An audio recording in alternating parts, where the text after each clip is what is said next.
Good evening, viewers at home. You are welcome to another edition of the Real Talk from the stables of the Transform Singles and Spouses Ministry. The Transform Singles and Spouses Ministry is a ministry God has given the task to help men and women have godly and productive relationships that would help them to achieve their God-given destiny. And last month, we had a session titled Attitude. On that set last month, we had evangelist Abila Deko and Mrs. Sade Ibidun discussing attitude as it affects relationship in marriage. So today we would be having the second part of our discussion on attitudes, but we will be majoring on how attitudes affect relationships and singles. And with me today to discuss this topic is Mr. Tayo Ayodeji. Mr. Tayo Ayodeji is a teacher and he has flair for sciences. Anything that is scientific, you find him there. So with me to co-present this evening is Mrs. Sade Ibidun. She is an educational leader and administrator. Also to my right is Miss Mata Tizhe. Am I correct? All right. She is also a teacher and an upcoming social media influencer. So we are looking forward to when she's going to be controlling the social media space someday. Okay, to my extreme right is Miss Sarah Tsado. She is a baker. Any kind of cake, any size of cake, any color of cake, any flavor of cake that you need, you can consult her. So they will be discussing attitudes. So from what we discussed last week, we established that attitude is the sum total of a person's state of mind or disposition to anything and any matter. So the attitude is what is responsible for how we respond to issues or how we respond to relationships or things that happen in relationship. Okay, in our own parlance here in Nigeria, it is something you can call body language, okay? Our body language to issues. Why do we behave the way we behave or react the way we react to some certain issues or some certain people? So that is what attitude is about. An attitude can be positive and it can be negative. It has consequences, it has impact, it has effects on everything that we do. So last week we talked about how attitudes can affect married people. So today we'll be discussing how attitude affects the singles. All right, over to you, Mrs. Sade. Thank you very much. Just as I said in our last edition of Real Talk, we did a long talk on the right attitude we're expected to have in our relationship, particularly in marriage. But this evening, we are going to be shifting our focus a little to what is expected of us in our relationship, be it at our workplace, in our various environments. Like we all know that as humans, whether we like it or not, we'll always be involved in relationship. It's not just relationship between a male and a female now, no. At our place of work, be it in school, we have friends, we have those we interact with. In our neighborhood, we have neighbors. All of these, we can tend to be relationship with those around us. And we know that there are certain things that has to be in place. There has to be in place if we are to have a good relationship with our neighbors. This is going to you, Martha. What are those things that a youth, a single person should possess in order to have a smooth relationship with those around him or her? Hallelujah. Amen. Thank you for this privilege to stand here and share, to sit and share in the midst of great minds. Well, attitude is everything. And anyone that has got a good one, there is certainty that the ability for him to think positively will lead to positive results in life. There are so many things that young minds need to cultivate in order to have good relationships with people, with family and with friends. First of all, I would say is the fear of God. The fear of God, from Proverbs 3:7, we know that the entirety of the fear of God is to shun evil. So if a young person has the fear of God in his heart, what the fear of God does is that it imparts decency in you. Decency in the way you relate with people. You want to do it right. You want to not want to compromise godly standards because your soul, this thing that you are looking at is God. Another thing is for a young person to be able to have good relationship with people, you have to be sensitive to the needs of other people. I say that the me, myself, and I is not a godly incorporation. So, as young minds, we have to understand that the world does not revolve around us alone. As a matter of fact, the work of the kingdom is about God, people before yourself. So, when you are this person that is sensitive to the needs of other people, it will enable you to have good relationship with people. Another thing is that you have to embrace adversity. The truth is that friendship and relationship is not a bed of roses that will expect that at all time it will be good. It's always a syncline and anti-syncline. So when you are at the top of the mountain, very good. But when you are down at the valley, do you just give up? You don't give up. So you work for it. You have to be strong to make up your mind that as I'm communing with people, problems will come. But I have that strength to weather them down.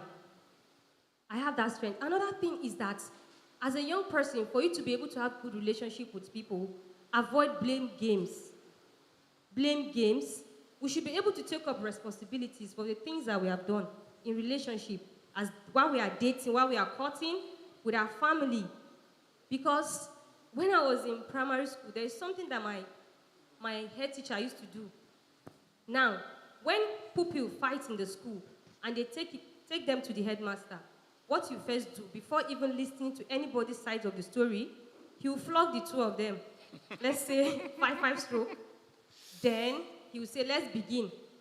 Then we kept wondering, when we now got to basic 5, we were like, since now we are closer to him, we asked, sir, why do you always do that? He now said, first of all, I don't want to know who is at fault, but whosoever that went to look for trouble, and you that allowed yourself to fight back, you are already at fault. So it means that when there is trouble or problem between people, we all have to take blames. For you allowing yourself to even anger the person, you are also at fault. So we should not always want to put blames on other people. We should take responsibilities for our actions. The other one again is that in relationship, always try to be a victor, not a victim. Most people relate with people from the point of being victim, and most especially for young minds that are dating and we are seeing each other and you have had experiences that people have hurt you. You cannot let your past to determine what is going on in your present, because that person you are communing with right now is innocent of what has happened to you. And that person is ready to love you with the way you are, but you keep caving in. You keep going back to your shell. It will affect relationship. It only takes the grace of God and somebody who God has sent to your life specifically. If not, if they try, they will just leave you. And at the end, you will not have good relationship. Lastly on this, I want to say, another attitude that we should embrace is the attitude of gratitude. Gratitude to God for the people he has brought in your life. Because somebody said that a time will come in your life that you have chosen a partner. A time will come that you will go out, you will meet people that are better in everywhere than the partner you have chosen. So what would you do? It is gratitude. And taking that person for who that person is. And seeing the work of God in that person. Hallelujah. So we should imbibe the attitude of gratitude. By that, we'll be able to appreciate whosoever and whatsoever thing that God has given us. Thank you. All right. while you were speaking, that was quite profound and deep. Two books came to my mind, uh, written by John C. Maxwell. One is Talent is Not Enough, and Attitude is Everything. So, and you talked about always being the victor and not the victim. I quite understood you very well, but there are people in the workplace who always want to be the victor and not the victim. So they in to always achieve their goals, regardless of who they offend, whose toes they step on, and they are just not mindful as long as they achieve their goal. Miss Sarah, do you think that that is a good attitude? And if it is not, what would you advise? No, it's not a good attitude. Like you said, attitude can be positive, it can be negative. Now, this is a negative one. Now, what you just described in the workplace is what life coaches will call craptology. Craptology is not a formal word. It was coined to help explain the behavior of crabs put in an open basket, and each one, in trying to ascend out of it, pulls every other one down. So at the end of the day, you may not have one go out, even though the basket it doesn't have a lid. Now, this is the same picture that you just painted and happens in workplaces. We do not have to bring down anyone because you want a position. You do not have to assassinate people's character because you want a particular position. People do it a lot. People can get malicious, jealous, and do all manner of things just to get to that position. Somebody could be wrong, but instead of confronting that colleague who is wrong, they will rather report to the superior and keep reporting until that person gets sacked. Probably they think the person is a challenge to them and want the person out. So they do everything they need to do to bring down the person. And it's on God. It's not a godlike attitude to imbibe, bringing down people because you want to go up, forgetting that you will meet these same people someday. So we have to think of relationships. We may be working together now, but we may leave this environment and meet elsewhere. If you do this to me now, when we meet in some other place, what's our relationship going to be like? People also forget that we win by helping others win. When we have this attitude and we know this, we will not want to bring down people. We will not behave like crabs just to get to where we are going to. But you have got me thinking by what you just said. Supposing you are an administrator, and then you do have difficult people in the workplace. They are not team players, and they just want to go on the tangent of their own. They are obstructive to the progress of the organization, and then you have to do your job as an administrator. So, okay, as an administrator now, there are measures to take before sacking someone. It can be warning. Different organizations have their laid down procedures. Some will give you a query, some will just talk to you verbally, but to make it more formal, they'll give you a query. Some have a particular number of query that if you receive, after that, they let you go. Now, that's a different thing from what we just described. The first aspect I talked about is deliberately bringing down someone. This other question you just asked, the person is most likely at fault. You have been doing something wrong. The management has been talking to you. You need to change. You need to walk in line with the guidelines of where you are working. Every organization have their rules, and so you have to follow it. Where you refuse to follow, of course, you should be ready to face the consequence. It means that you also have attitude issues, so you have to fix it. And to help you fix it is why they have sent you away. When you get out, I'm sure you will learn you have probably learned the hard way. When you get into a new place, you will help yourself align so you do not have to face the same embarrassing situation. Okay, let me quickly add something to the question you just asked. As an administrator, you know there are some organizations where, particularly you have subordinates and you always want them to do their work as expected. But at the end of the day, you find out that some of them will be giving you this kind of attitude as if you are being difficult. I'm speaking from a personal experience now. How do you tackle such? How do you relate with such persons that you know that they are not just ready to do what is expected, and they think you being somebody in charge of them is making life difficult for them? How do you manage that? As a leader, we should know that everything rises and falls on leadership. Now, if you are working with a group of people, I'm sure you expect different behavior, different character. There are people that are not team players. There are people that will see you as being too strict in order to achieve the goal for the team. Now, you need to make allowances when you are dealing with people. You study people. If I'm working with the four of us here, I will have to study each of us. You have your tasks individually, and I probably know that this person will not do her tasks. I may have a plan B. If there is no plan B, then this person will have to face the music. We have to face the consequences for her actions. So concerning the question you just asked, where disciplinary measures have to be taken, then it should be taken. We can't let people just do as they like. There has to be order and discipline.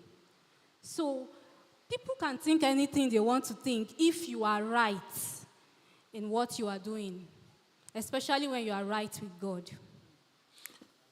Let me just you can come in. add something to that. I happen to occupy an admission post in my own organization too. So what I normally do is this. When we discover like we're having some difficult people, we sit down together, we draft some rules, like lawyers. So by the time, based on the happening, it's not like it was there before. When we notice like, okay, do we all agree that this is wrong? Yes, it is wrong, right? Do we all agree this? So by the time everything is laid down, we print it as you have your copy. So that enables us to carry out a disciplinary action because we all agreed. You were there when we were making this decision. And you know that because it's an action you normally take, you should know that we are taking this, drafting out these rules based on your action. So if you kept quiet while we were doing that, and we all agreed to go by it, and even the penalty. So it won't be, they won't face the person in charge. It will be, we did not do anything to you. We all agreed that we should follow these rules. So that's my own. Okay, we are talking about attitudes, and we have said it's the state of mind. Yes. That influences our disposition to things. So that means attitudes are deep-seated in the mind. Yes, sir. So how do you think attitudes are formed? Good or negative?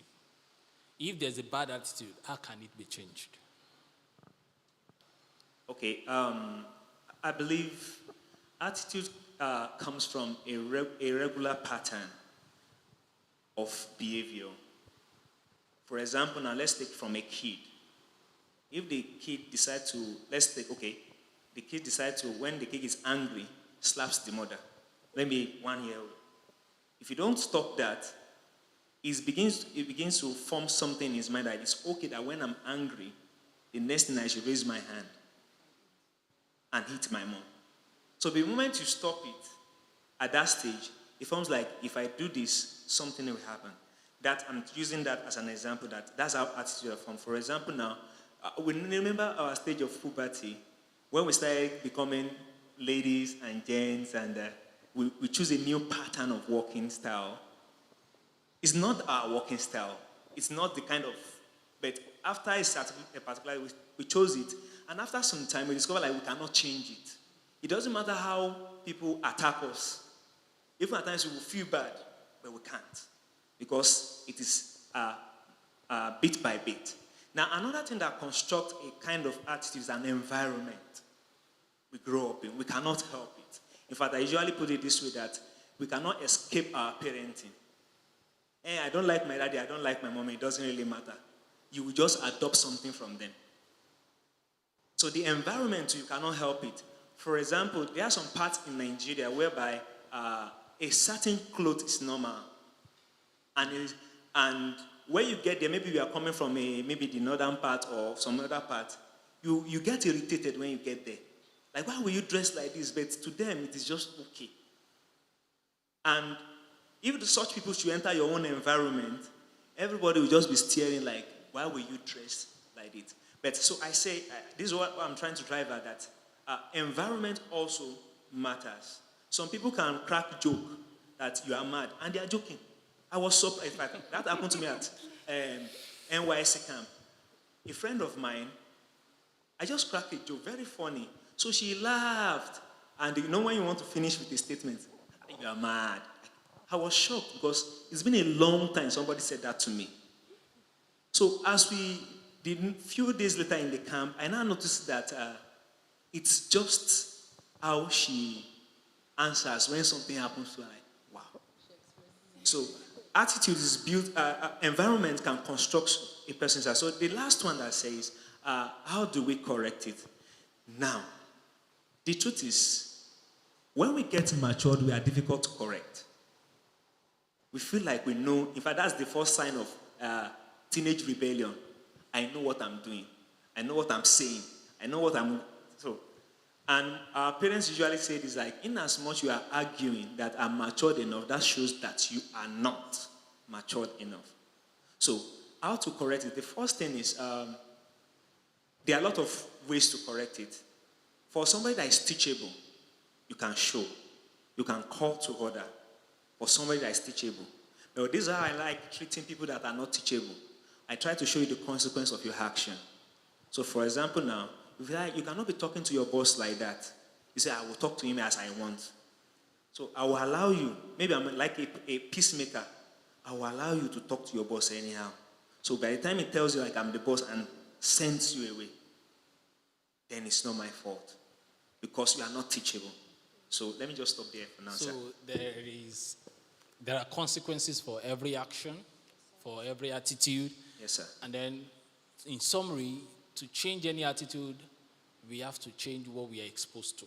Yes, sir. If Yes, we sir. change the environment we're exposed to, there will be a change. If we change the information we are exposed to, there will be a change in attitude. Provided we even know that we have a wrong attitude, sir. That was what I was trying to say. That All right.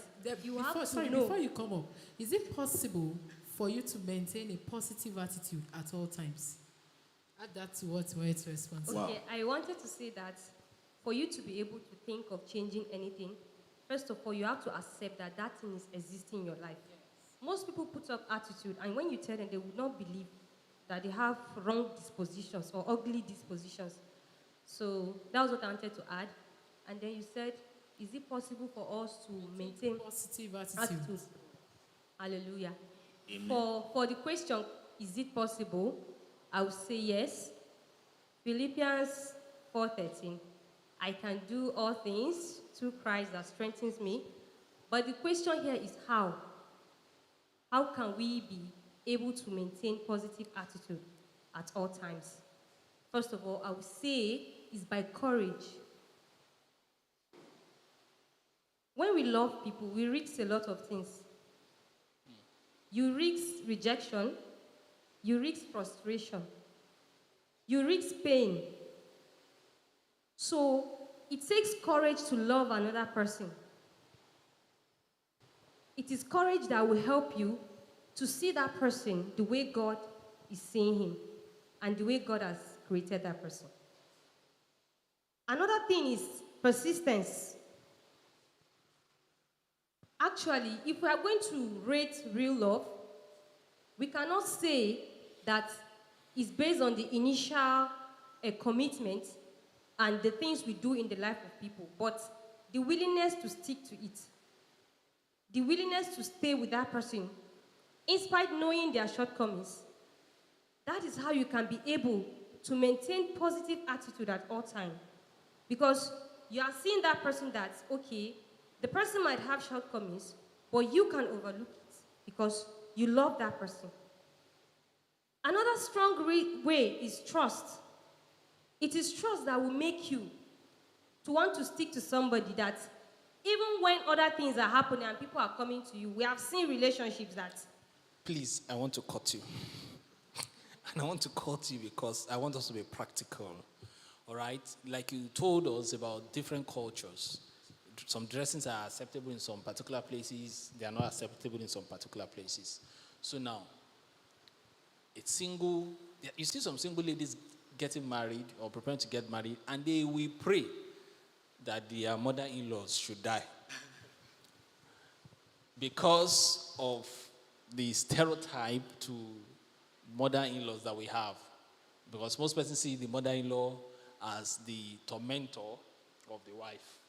And in reality, most times, it's true. That's how it is. So you're not telling us you take courage to love, you take persistence, we have to risk. So let us exemplify with the case of a troublesome mother-in-law. So as a single, are you preparing to handle that?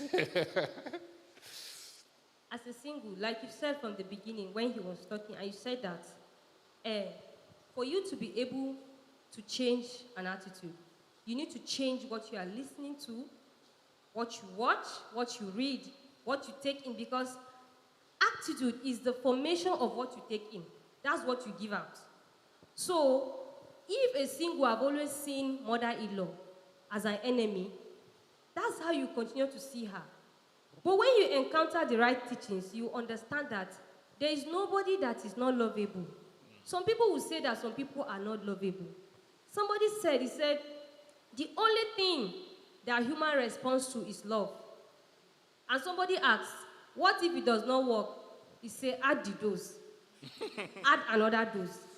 So, first of all, is a mindset that is working on that person. There is nobody that you can say that, like I say, embrace adversity. It will come, but if it is God that is sending you to that home, there is nothing that you can do unless you want to live outside God's will for your life. Tomorrow, you are also going to become a mother-in-law. Do you know how troublesome you will be too? You wouldn't know. So, my own is that person should change their ideology. There is nobody that is not lovable. And then, there is something called boundaries. We love people, but most times we don't understand that there are boundaries. Like she said earlier, it is right to study people that you are coming into to stay in their midst. You study people. When you study people, and it is that love that will help you to do that. People that takes time to study other people is because they want that relationship to continue. They don't want it to end very soon. So when you study that this is your mother-in-law, maybe she doesn't like greetings too much. You come and greet, then you shift to one side. Then, because it's not the mother-in-law you are actually marrying, it's the man. If the man can be able to take care of you and meet up your needs, you should know that his mother is somebody that you can also love. And we cannot love people and not love people around them. As I'm loving you as a man, I know that I'm loving everything that is connected to you, unless the work of the devil that I cannot embrace. But every other thing that is for your family, they are dear to me too. So, first of all, that person should change that ideology. And how can we do that? It's when God leads us to the right place, when we listen to the right teachings and corrections. God will always correct us. Hallelujah. I want to add to what she said.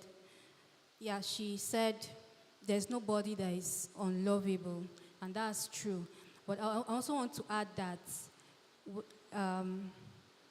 there are, when you are going into the new home, you know who you are, and you meet a mother-in-law that is wicked.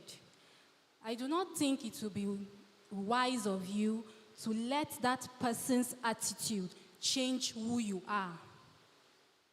Do you get what I'm saying? You do not let the behavior and the attitude of that woman change who you are and make you become what you are not. That's what I wanted to add to. Okay. to our- Perfectly said. Let me, yes, I believe most of the time our mentality about people make us attract that kind of people. You attract. Job said something in the book of Job, said, what I've greatly feared has eventually befallen me. So how can we guess what he was fearing? He was fearing that he might lose everything he has in a day, and it happened to him. So one of the things I noticed, like some of us, instead of us to go and have this mentality to go and enjoy, we have like, the mother-in-law is war, let us go and fight. So definitely, like you said earlier, you want to drop the things, your person, just to go and fight. And I think in a way, okay, let me just quickly summarize it this way.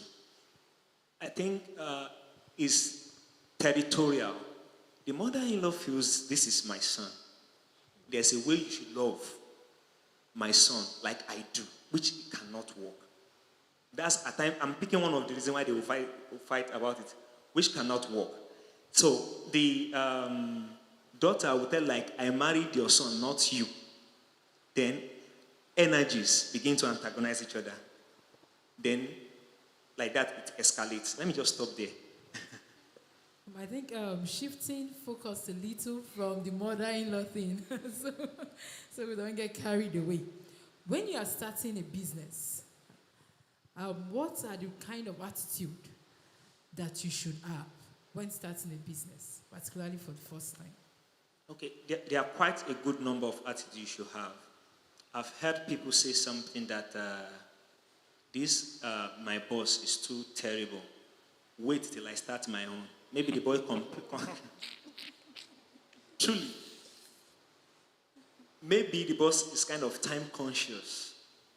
So like when I have my business, I will not go early. I will go 9 o'clock. And notice this set of people, even if you shift the resumption time from maybe 7:30 and 7 and put it 12, they will still be late because it's an attitude. The same thing happens with church going too.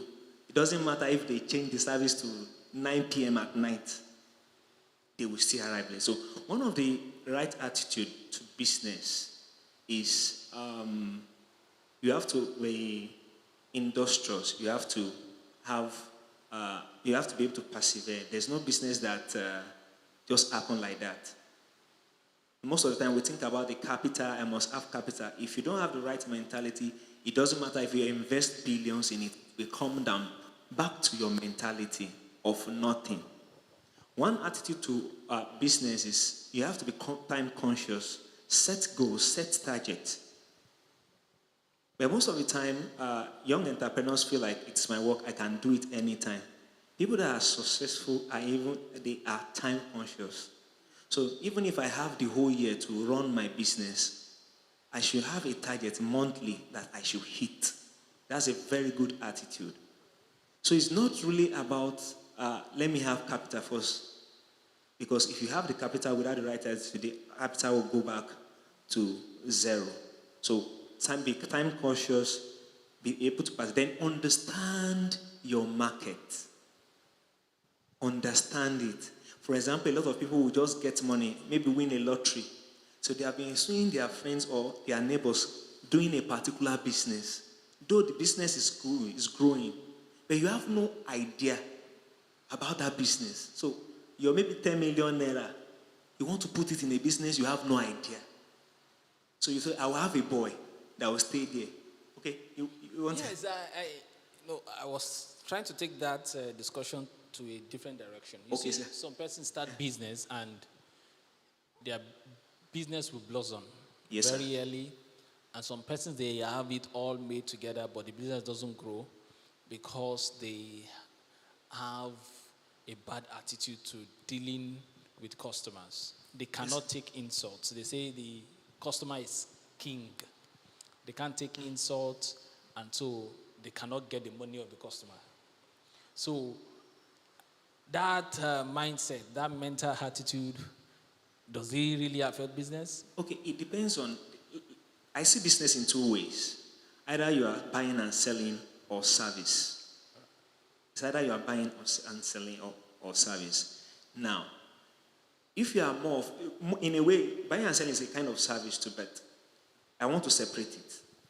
If you have a good service, a customer might really be angry with you. They will go find. Please come again, I didn't get that. Okay, if you have a right, let's talk about service now. If you have a good service, let's say I'm a fashion designer, and I have standards, I have maybe protocols, some things to. And as a customer, you feel like because of this mentality, like I'm always right, I'm the one that has the money, I want to pay, so I can do anyhow. And you as the business owner say you cannot. Based on this, you have to be polite about this. Based on this, you cannot do this. And the customer gets angry and goes. If you have a good service, the customer will say, after all, you are not the only one, which is the common thing.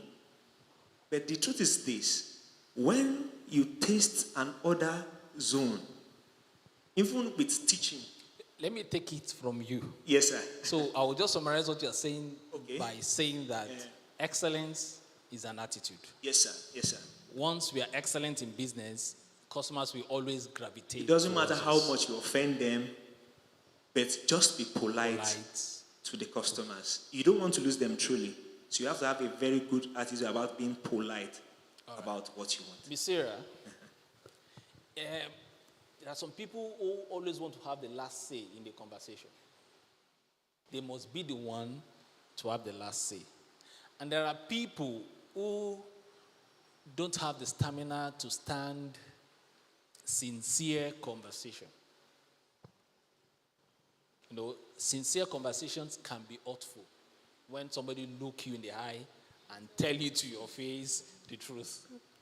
And so they want to say, I am sorry, so that you don't continue to address the issue.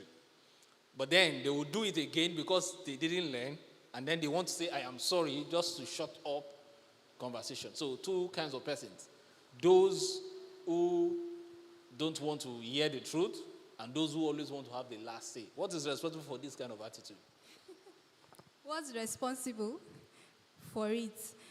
For someone who wants to have the last say, you want to be heard, and whatever you say must be, what stands. Now, it means that that person has not been listening. It means that, because communication is effective if you can put yourself in the shoe of the other person to understand what that person is saying. If you want to superimpose your ideas, superimpose whatever you think is right, then you are not listening to what the person is saying. It also means that you will kill the junior's ability with the people you are working with if you always want to be the one to control what they, to have the last say. Now, your idea may not be the best, so you have to give room to accommodate other people. They may have better strategies. They may have better ideas. You must make room for that. And if you are the one who wants to have the last say, then you are poor in communication. You should improve on that. On the other person who, please will remind. not stand genuine conversation. You can't stand genuine conversation. Then you are not. You want to rush to say I'm sorry just because you don't want to feel the heat. That person is not, doesn't want to know the truth.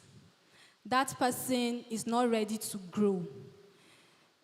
That person is not I don't want to say mature, but that is what it looks like. You must be ready to accept the truth. If you are not ready, see, no matter how you run away from the truth now, you will face it. Yes. The truth, it can only stay down for a short while. Even Jesus was buried for only 3 days. He rose again. It's the truth. You can't bury the truth, no matter how you avoid it. So be ready to face it. Don't be too quick to say, I'm sorry, to shut up the person and still go back to do that same thing. Then you are not ready to grow. So if you are saying, I'm sorry, it should come from a place of sincerity. All right. In 1 minute, Mr. Tayo, okay, I want to believe inferiority complex, superiority complex is an attitude. And then it's maybe what affects the fact that people cannot listen to conversations. So, in 1 minute, how do you help such people?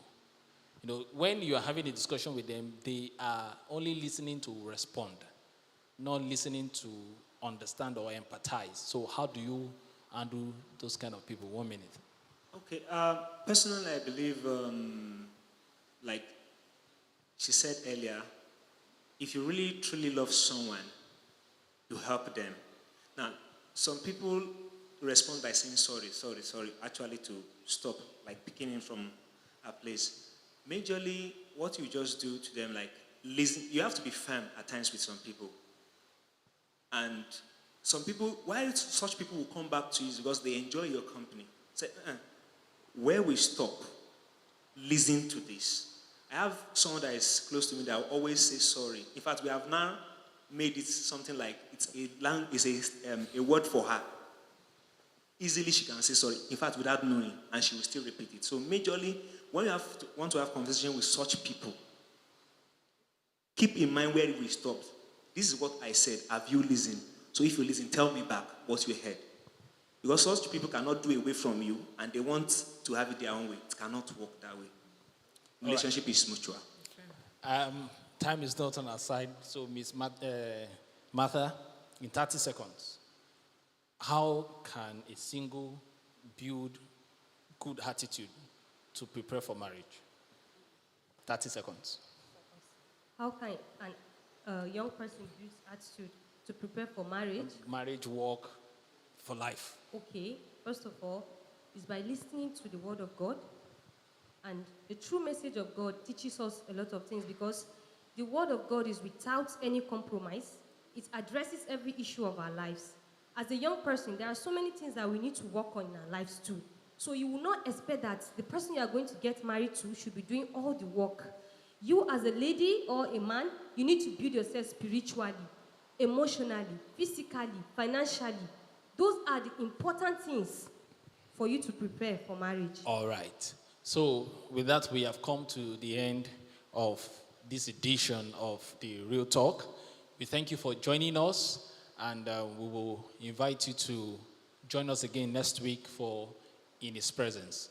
In His Presence is a prayer meeting for both singles and married, for us to prepare and hand over our relationship to God.